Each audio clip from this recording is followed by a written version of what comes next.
के जेल में डाल दोगे। इसी प्रकार की एक घटना हरियाणा के एक गांव से आई है। रजत कंसल एक वकील हैं जो सामाजिक मुद्दों पर अक्सर जूझते नजर आते हैं, और ये घटना हरियाणा के अंदर भाटला सामाजिक बहिष्कार का मैटर हुआ था।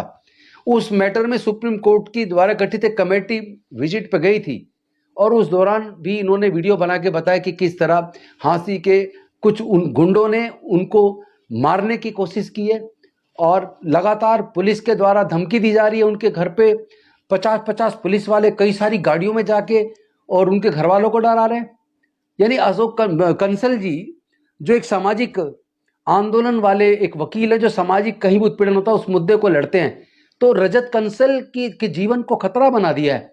उनके खिलाफ भी झूठा मुकदमा बनाकर हरियाणा की पुलिस उनको जेल में डालने का प्रयास कर रही है।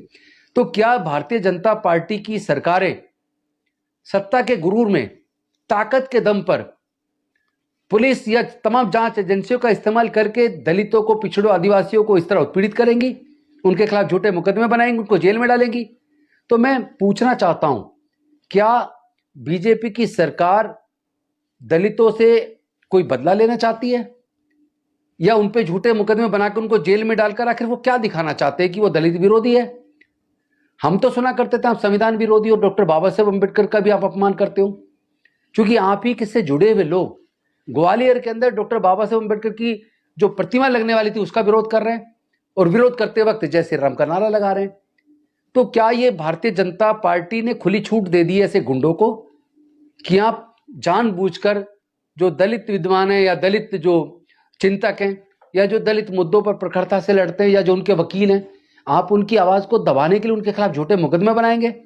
हमारे जो दलित प्रोफेसर्स हैं उन पर झूठे मुकदमे बना के उनको जेल में डालेंगे, उनको डराएंगे?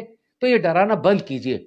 और मैं पूरे समाज से भी एक बात करना चाहता हूं, खासतौर पर SC ST OBC के लोगों से जो बीजेपी को अभी भी, जिसमें से कुछ सेक्शन बीजेपी को वोट देता है, कि क्या उन्हें अभी भी बीजेपी के साथ जुड़ा रहना चाहिए?